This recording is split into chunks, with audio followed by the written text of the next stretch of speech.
Jésus-Christ est à la porte. Jésus-Christ est à la porte. Mon Dieu est à la porte. Jésus-Christ revient bientôt. Jésus-Christ est à la porte. Sorcier, repens-toi. Adultère, change de vie. Hypocrite, repens-toi. Ma fête, change de vie. Mon Dieu est à la porte. Repens-toi avant qu'il ne vienne. Repens-toi, il est encore temps. J'ai encore le temps de te ressaisir. Jésus-Christ est à la porte. Laissez-moi vous révéler quelque chose. Hey! La Bible nous dit que Dieu a créé le monde en 6 jours. Et le 7e jour, il s'est reposé. Et lorsque nous comptons les années depuis Adam et Ève, en passant par des hommes comme Noé, Abraham, David, jusqu'à l'époque de Jésus-Christ de Nazareth, nous comptons 4000 ans. Et de l'époque de Jésus jusqu'à aujourd'hui, nous comptons 2000 ans. Cela fait un total de 6000 ans. Nous sommes alors dans le 7e millénaire. Et Dieu nous dit encore dans sa parole que 1000 ans à ses yeux sont égales à un jour. Nous pouvons conclure que ce millénaire correspond au 7e jour, le jour du repos, le jour du Seigneur. Alléluia. Dieu aura mis alors 6000 ans pour parler à l'humanité. 6000 ans pour que les hommes renoncent au péché. 6000 ans pour réconcilier l'humanité avec lui. 6000 ans de patience, 6000 ans d'attente. Croyez-moi, ce millénaire ne passera pas sans que Jésus ne revienne.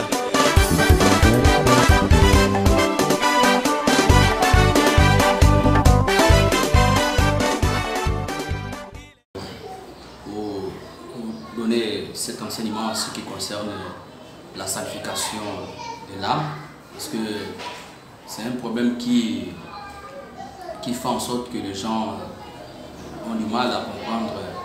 Beaucoup de gens savent déjà, on va dire, la sanctification du corps, et beaucoup ne savent pas la sanctification de l'âme et également la sanctification de l'esprit. Voilà. Donc, chers amis, shalom encore pour vous qui auront l'occasion de nous suivre sur YouTube, sur Persévérance TV, qui est également votre chaîne, pour laquelle nous partageons l'évangile dans le but de vous sensibiliser à ce qui concerne la parole du Seigneur. Mais avant, nous allons commencer par une prière au nom de Jésus.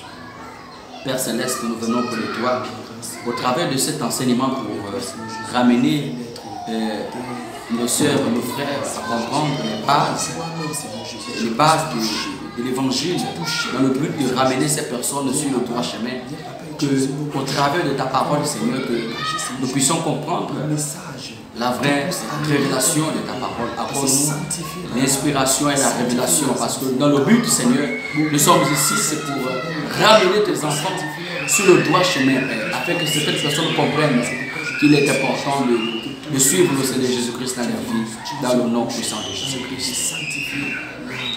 Au nom de Jésus-Christ. Amen. Donc, shalom bien-aimés, et je vais laisser la parole à l'évangéliste Timothée. Shalom, shalom mes frères et sœurs, je vous salue dans le précieux nom de Jésus-Christ de Nazareth. Je suis votre bien-aimé, l'évangéliste Timothée Justus, et nous venons par la grâce de Dieu essayer d'édifier encore le corps du Christ au travers de cet enseignement qui est la sanctification de l'âme.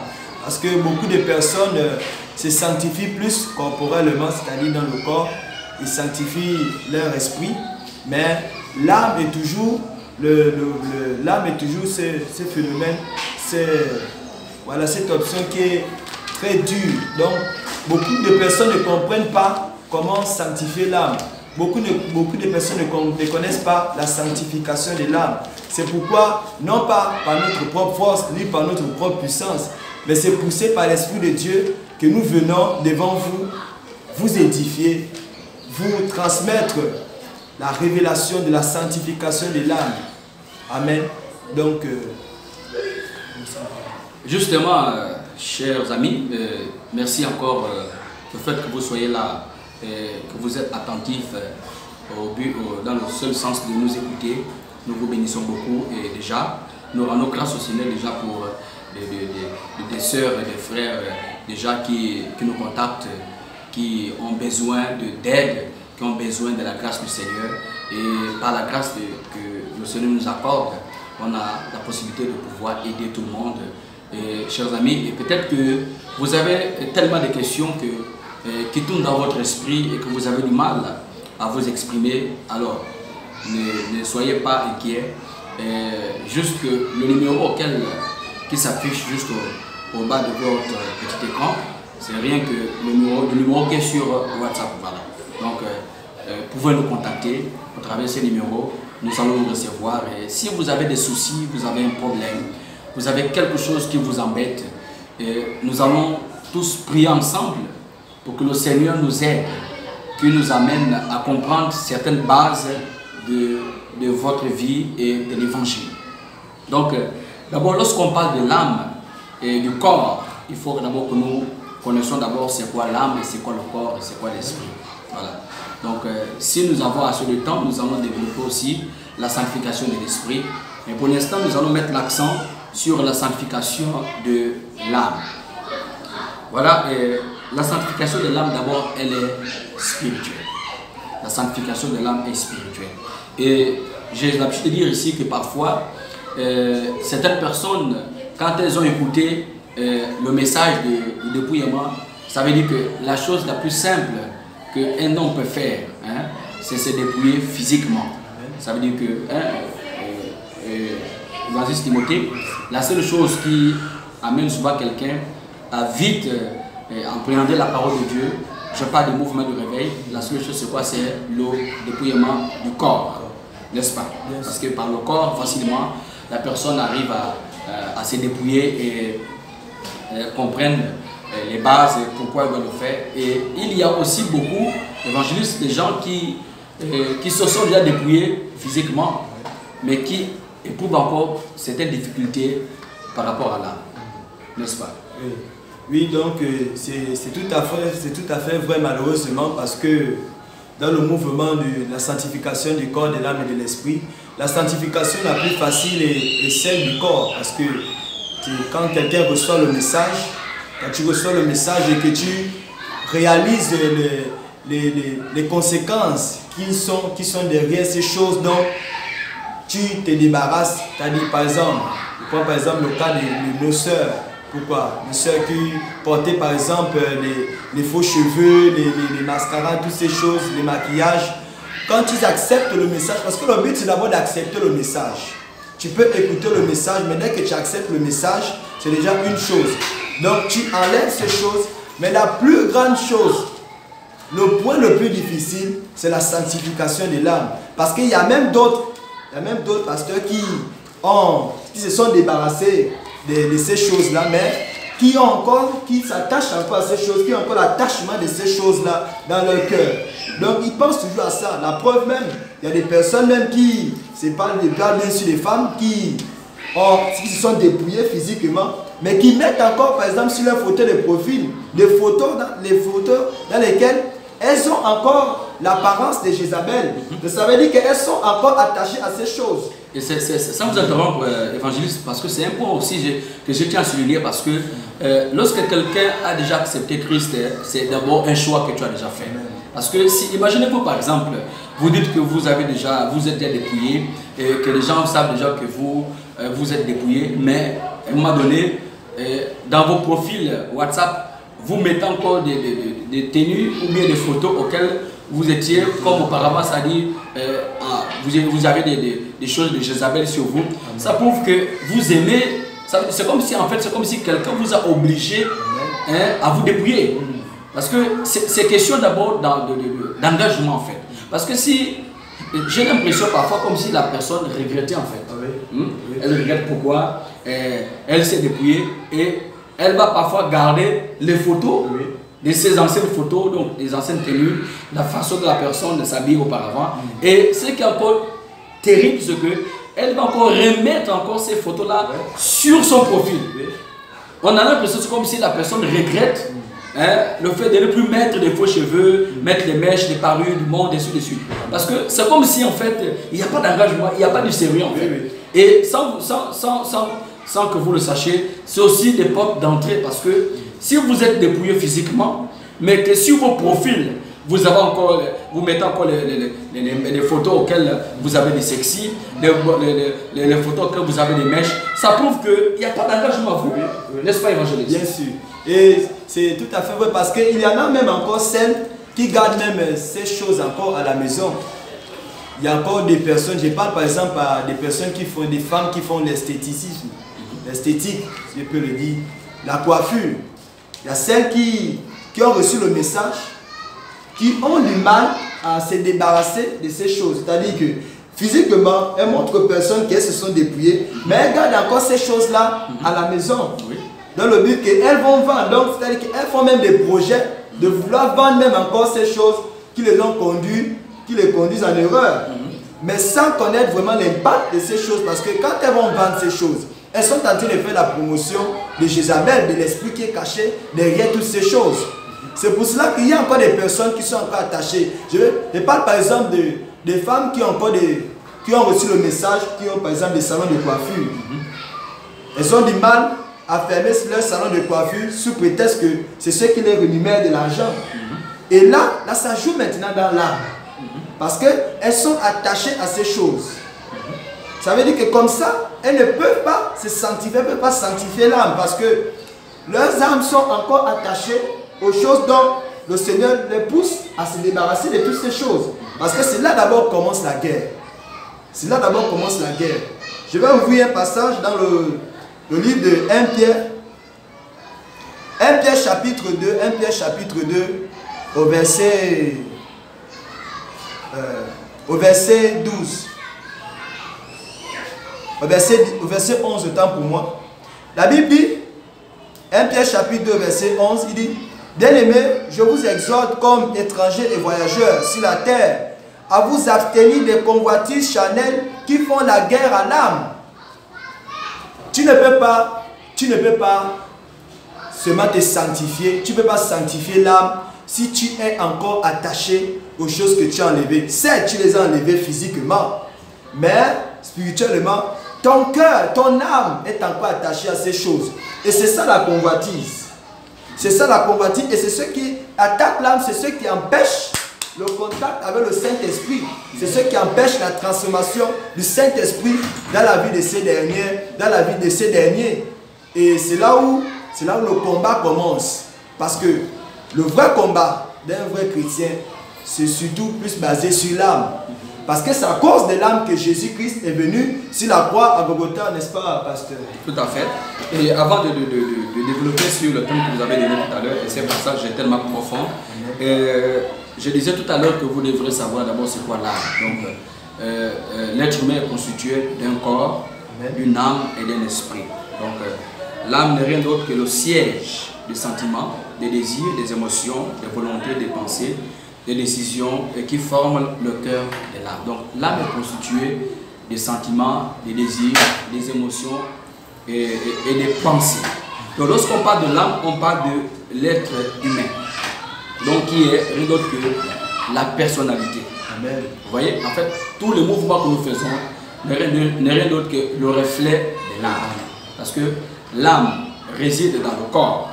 Ça veut dire le corps ne peut pas vivre sans l'âme, ni l'âme vivre sans le corps sur la terre. Parce que lorsque le Seigneur nous a fait grâce, que nous avions ce corps, le corps n'est rien d'autre qu'une enveloppe, une maison d'habitation de l'âme. Mais lorsqu'on parle de l'âme, il s'agit de la personnalité, donc la vraie personne qui est au-dedans. Donc lorsque je parle de votre âme, vous qui me suivez, peut-être vous êtes un homme, peut-être que vous êtes une femme, lorsque je m'adresse à votre âme, il s'agit de votre personnalité, il s'agit de l'être qui est à l'intérieur de vous, qui respire, qui a des yeux, qui a la bouche, et l'âme prend toujours la forme du corps. Vous voyez? Donc vous devez comprendre ces principes. Donc l'âme est une personnalité, aussi un principe de vie. Donc je vais vous amener ici, vous allez juste prendre ces versets bibliques dans le livre de... Nous sommes dans l'explication de l'âme, dans le Deutéronome chapitre 6. Si l'évangéliste peut peut relire cela, parce que je n'aurai pas le temps de voir tout ça. Donc, qui est l'objet de volonté, des désirs, des sentiments et des émotions. Et c'est ça qui forme votre âme. C'est très important que vous compreniez ces choses-là. Donc, le principe des vies. Donc, les mouvements que vous faites, tout ce que vous faites n'est que le reflet de l'âme. Donc, si vous vous levez, si vous vous couchez, si vous marchez, ce n'est que l'âme qui dirige le corps. Parce que le corps ne peut pas être dirigé, ne peut pas vivre sans l'âme et sans l'esprit. Donc, le mouvement que vous faites, tout ce que vous faites, tout ce que vous pensez, parce que les pensées sont reliées à votre âme. Ok? Donc, l'évangile du Deutéronome au chapitre 6, à partir du verset 5. Je lis la parole de Dieu avec respect. La Bible dit, dans Deutéronome chapitre 6, à partir du verset 5, « Tu aimeras l'Éternel, ton Dieu, de tout ton cœur, de toute ton âme et de toute ta force. Et ces commandements que je te donne aujourd'hui seront dans ton cœur.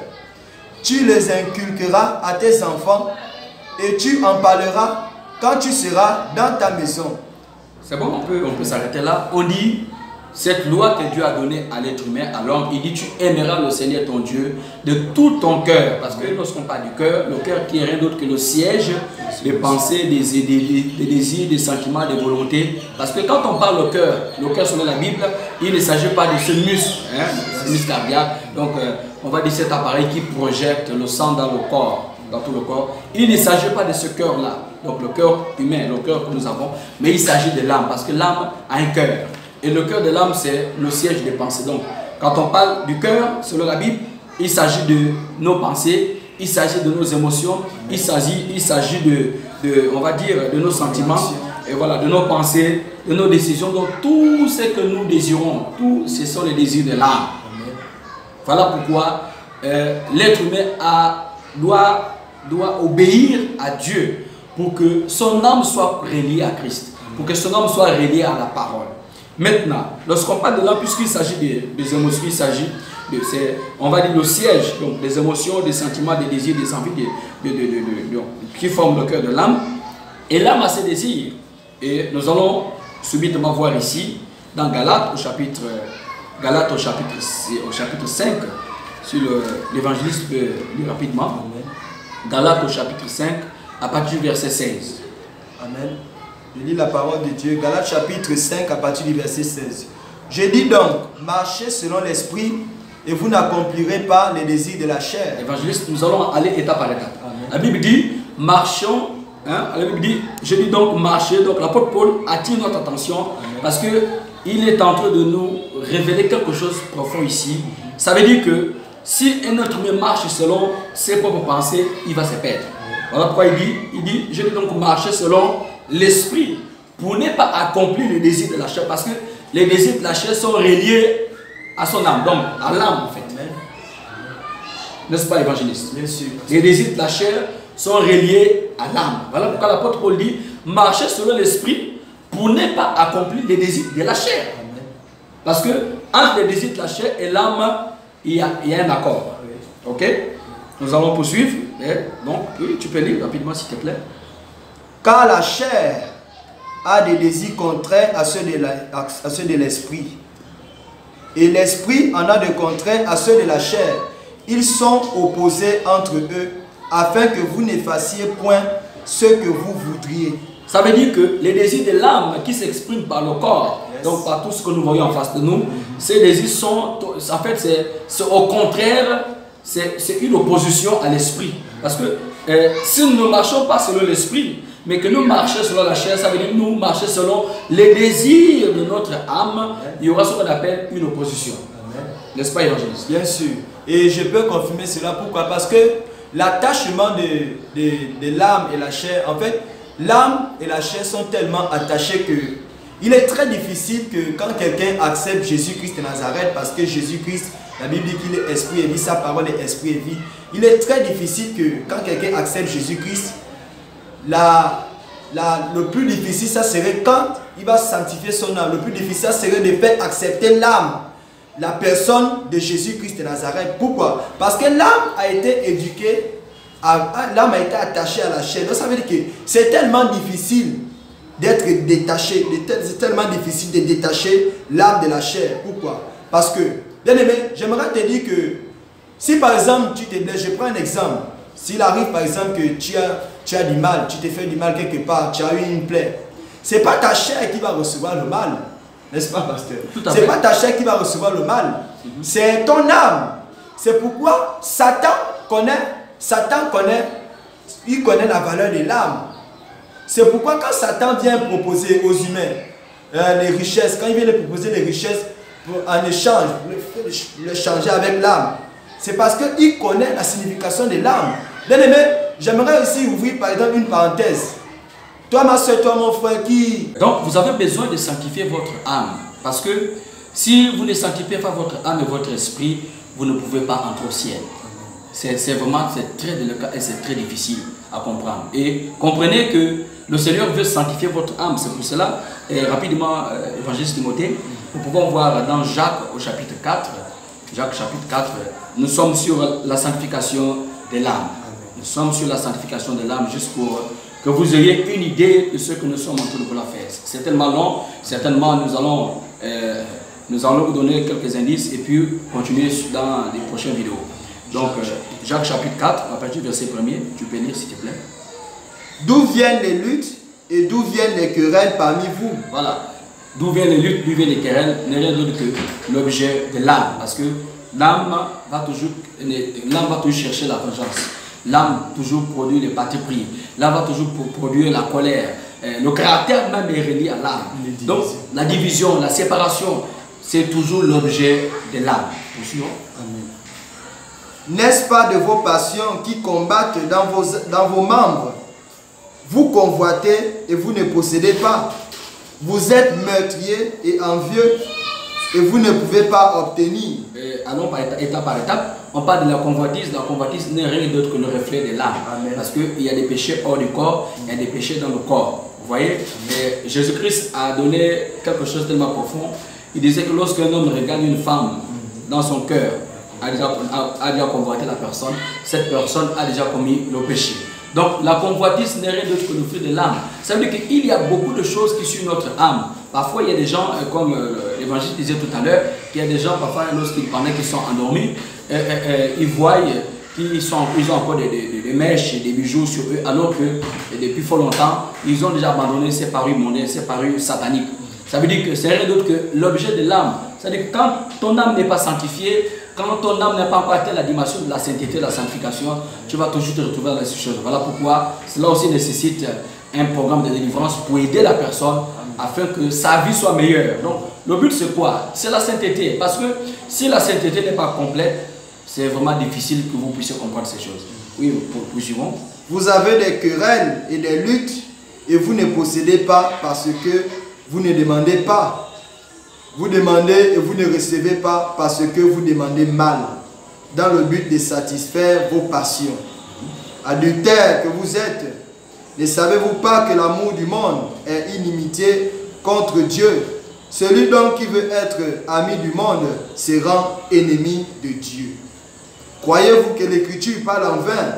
C'est avec jalousie que Dieu chérit l'esprit qu'il a fait habiter en nous.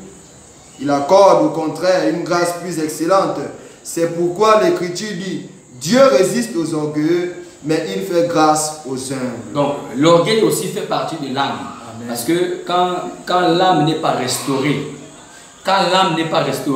cette personne est remplie d'orgueil et cette personne vit une vie qui ne plaît pas à Dieu. Cette personne va continuer à aimer les choses du monde. Parce que le problème c'est là. Il y a beaucoup de chrétiens, beaucoup de gens qui se sont bien sanctifiés sur le plan physique, mais ces personnes-là ont encore l'amour des choses du monde, par exemple pour les hommes le football, pour les femmes des séries sataniques, des séries diaboliques qui divisent leur vie. Ouais, regardez cette chaîne satanique hein, que les chrétiens, je parle des filles chrétiennes, des femmes chrétiennes, elles me suivent.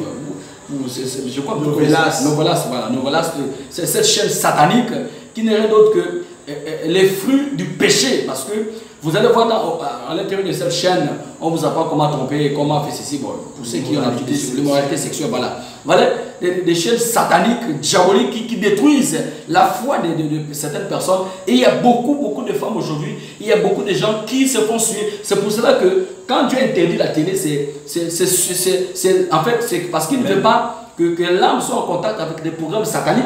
Est-ce que vous voyez, même ce soit déjà même les chaînes chrétiennes que nous suivons aujourd'hui, mais vous allez retrouver à l'intérieur les publicités.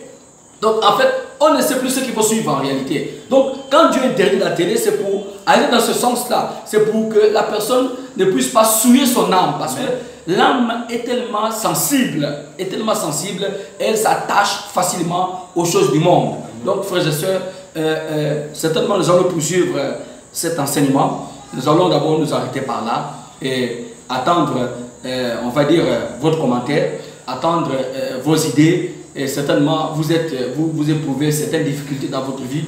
Vous êtes déjà chrétienne, mais il y a encore beaucoup de choses que vous avez du mal à abandonner. Donc, appelez à ce numéro qui va s'afficher sur ce petit écran. Et on va prier pour que le Seigneur vous aide. Évangéliste Timothée, peut-être que tu as quelque chose à ajouter. Oui, je voulais juste ajouter quelque chose par rapport à le sujet que vous avez parlé là, concernant la télé. Quand le Seigneur nous interdit de suivre la télé, certainement tu t'étonnes que comment Dieu peut dire qu'on ne suit pas la télé. Pourquoi? La Bible déclare que dans le livre de Matthieu chapitre 6 au verset 22, l'œil est la lampe du corps. Si ton œil est en bon état, tout ton corps sera éclairé. Mais si ton œil est en mauvais état, tout ton corps sera dans les ténèbres. Si donc la lumière qui est en toi est ténèbre, combien seront grandes ces ténèbres? Ma soeur, quand tu regardes les films novelas, quand tu regardes les séries, ne sais-tu pas que ces choses que tu regardes, ça s'analyse dans ton cerveau et ça souille ton âme, ma soeur. C'est pour cela que le Seigneur ne veut pas que nous regardons ces choses, la télévision laïque, des choses profanes. Tu sais bien que ça ne parle pas du Seigneur, même comme le pasteur a souligné, certains films soi-disant chrétiens que nous suivons ne défient même pas nos âmes. Toi mon frère, ma soeur qui est encore attaché aux choses du monde, c'est pour cela que tu as du mal en fait à sanctifier ton âme, parce que il a été très difficile pour toi, de continuer ce processus. Pourquoi? Parce que en fait l'âme est comme un enfant en fait. Un enfant, l'âme est comme quelqu'un qu'il faut dresser. C'est-à-dire si tu as habitué l'âme aux choses du monde, aux convoitises du monde, et que tu reçois Jésus-Christ comme Seigneur et Sauveur dans ta vie, il est très difficile que l'âme puisse se soumettre à la personne de Jésus-Christ qui est en toi. Parce que la Bible dit que même si mon corps, mon homme extérieur se dégrade, je prends plaisir selon l'homme intérieur, donc qui est la personne du Saint-Esprit. Évangéliste, vous avez souligné un point tout à l'heure sur la parenthèse que vous avez pour ouvrir, que Satan connaissait. Je ne sais pas si vous pouvez reprendre un peu cette parenthèse que vous avez ouverte tout à l'heure. Oui, bien sûr. Satan connaît la valeur de l'âme par rapport à plusieurs humains. C'est pourquoi il vient souvent proposer, les échanges en fait. Donc il propose les richesses à ces personnes qui veulent réussir dans ce bas monde, dans les voluptés du monde. Donc il vient les proposer les richesses en échange de l'âme. Pourquoi? Parce que l'âme est la raison pour laquelle le Seigneur Jésus-Christ est venu sur terre pour venir sauver. Et comme Satan sait que le Seigneur veut que les âmes soient sauvées, et il sait que c'est l'âme qui reçoit les émotions, qui reçoit en fait les douleurs, tout. Et lui, son but, il sait qu'il est déjà condamné. Donc lui, son but c'est quoi? C'est de faire mal à la créature de Dieu, parce que Dieu a créé l'homme à son image. Et quand Jésus est venu mourir sur la croix, c'est son âme qu'il est venu livrer sur la croix. Donc il a ressenti toutes les douleurs. Donc c'est ce qui fait en sorte que Satan veut amener toute l'humanité en enfer. C'est pourquoi ceux qui n'ont pas la révélation, ceux qui ne connaissent pas la valeur de leurs âmes, tombent facilement dans les pièges de Satan en leur donnant leurs âmes. Et c'est d'où vient le problème. Tout à fait. Donc, chers amis, nous entrons dans le cadre de... Nous sommes sur la sanctification de l'âme. Nous sommes sur la sanctification de l'âme parce que le but c'est là où nous venons en fait. Et ce que nous sommes en train de vouloir vous montrer ici, selon la Bible, ce n'est rien d'autre que le reflet ce sont ces choses-là qui suivent l'âme. Parce que la parole de Dieu est claire là-dessus. Nous devons marcher selon l'esprit pour ne pas suivre notre âme. Donc, nous sommes toujours sur Galates au chapitre 5, à partir du verset 17, si l'évangéliste peut lire. Car la chair a des désirs contraires à ceux de l'esprit, et l'esprit en a de contraires à ceux de la chair. Ils sont opposés entre eux, afin que vous ne fassiez point ce que vous voudriez. Justement, car la chair a des désirs contraires à ceux de l'esprit. Vous voyez, quand on parle des désirs de l'esprit, quand on parle des désirs de la chair, on parle des désirs de l'âme. Donc la chair dont il s'agit ici, on parle de l'âme. Donc ça veut dire que de la manière dont notre âme est attachée à l'impudicité, de la manière dont notre âme est attachée aux choses du monde, c'est là où vient la souillure. Vous comprenez? Alors pourquoi la Bible dit car la chair a des désirs contraires à ceux de l'esprit, ça veut dire que les désirs de l'âme sont au contraire à ceux de l'esprit. Ici, l'esprit dont il s'agit ici, il ne s'agit pas de l'esprit de l'homme, il s'agit de l'esprit de Dieu qui est le Saint-Esprit. Ok? Parce que quand nous allons revenir sur la sanctification de l'esprit, vous allez comprendre dans quelle base nous allons vous expliquer.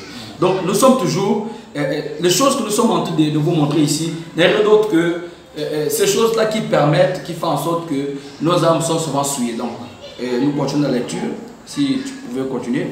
Si vous êtes conduit par l'esprit, vous n'êtes point sous la loi. La loi dont il s'agit, si on parle de la loi cérémoniale, on parle de la loi du péché. Amen. Donc si nous sommes conduits par l'esprit, nous ne serons pas condamnés sur les désirs de la chair. Okay? Parce qu'il faut comprendre ce principe. Ça veut dire que les personnes qui sont conduites par les désirs de leur chair, donc les désirs de leur âme, automatiquement sont toujours sous la loi. Parce que la loi, c'est la loi du péché. Yes. Parce que les gens qui ont refusé de se repentir seront condamnés par la loi du péché.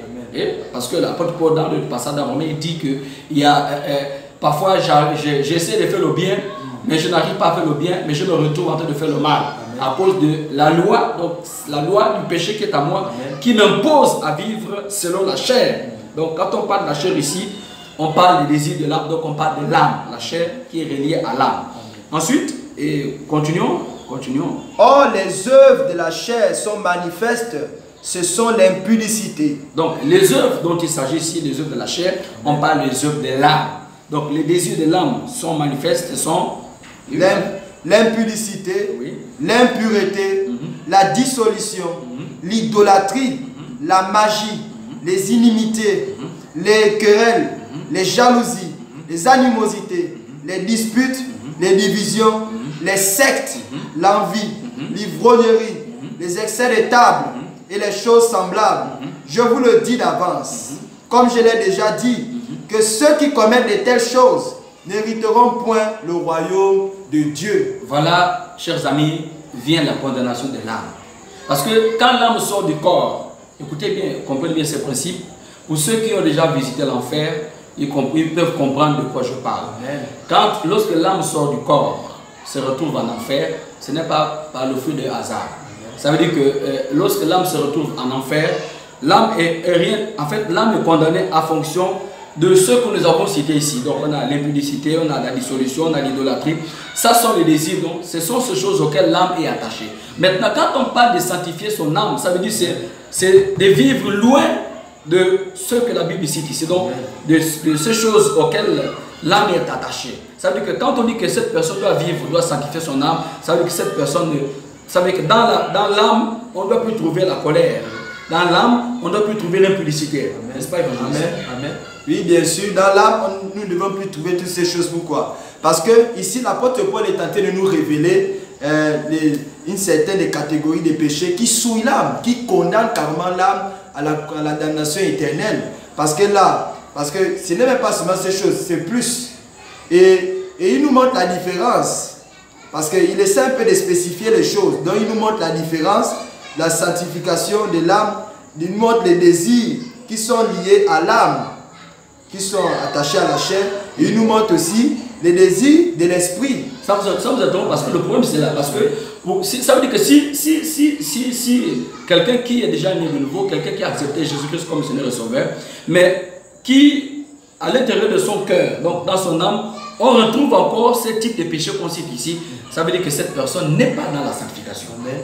Ça veut dire que cette personne n'a pas encore atteint la dimension de sanctifier son âme. Parce que sanctifier son âme ici, c'est d'éloigner, c'est de vivre par l'esprit, parce que l'esprit te donnera la possibilité, la force de faire disparaître ce que nous sommes en train d'énumérer ici. Donc, on parle d'idolâtrie, on parle de l'impudicité, on parle de l'impurité, la dissolution, l'idolâtrie, la magie, les inimitiés, les querelles, les jalousies, les disputes. En fait, en d'autres termes, l'impudicité en fait.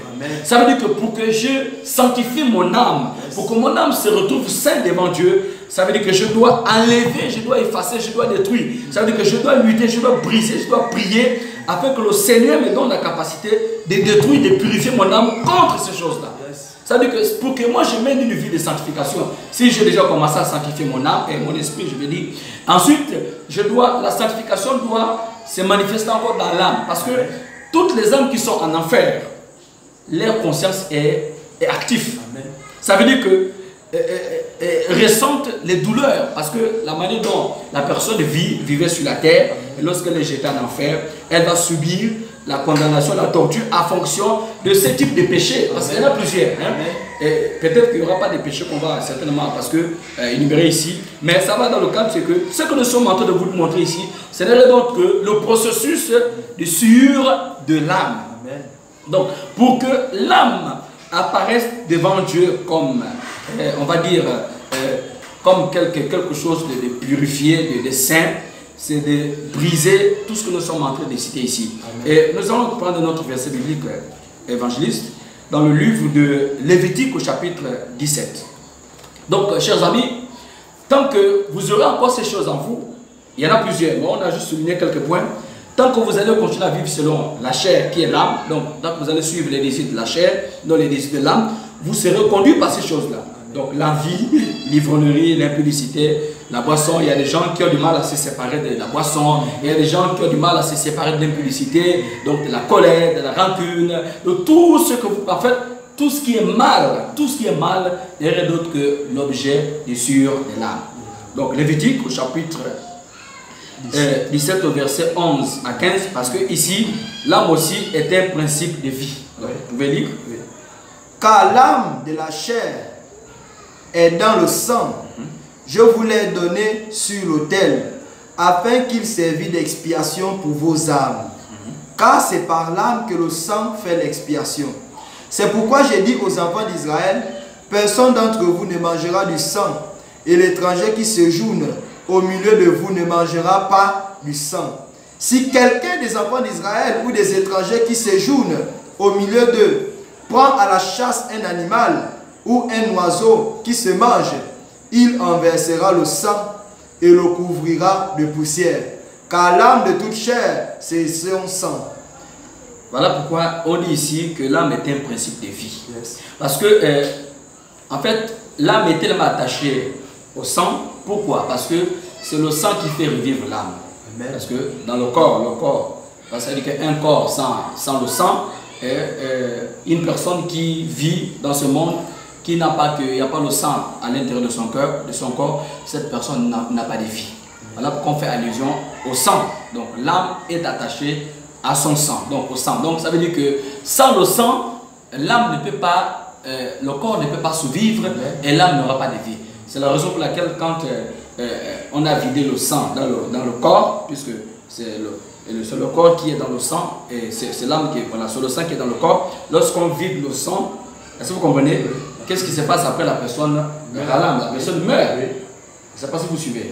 Évangéliste, vas-y. Oui, et effectivement la personne meurt. Pourquoi? Parce que l'ADN de toute personne se trouve dans le sang. Et c'est pourquoi je veux aussi ouvrir une parenthèse. Peut-être que la Bible nous a parlé, on nous a parlé ici, quelque part dans les Écritures, dans le livre de Galates, le livre que nous avons lu. Il a mentionné quelque part la magie. Amen. La magie. Peut-être que tu fais des rêves où tu manges. Amen. Ça va dans le domaine de l'âme. Tu fais des rêves où tu es en train de manger la viande, je ne sais pas quoi. Mais sur le plan spirituel, ou bien tu fais des rêves où tu t'es déjà dépouillé physiquement, Mais dans les rêves, tu as encore les choses de Jézabel, tu portes encore les talons, tu portes encore les collants. Ça veut dire que tu as sanctifié seulement le corps, mais ton âme n'est pas encore sanctifiée. Ça veut dire que ton âme est encore attachée à ce que ta chair l'avait proposé, à ce que ta chair convoitait. Donc ça veut dire que toi, par exemple, tu fais des rêves où tu manges les viandes, tu manges la viande, tu manges la nourriture. Laisse-moi te dire que cela est lié à l'âme.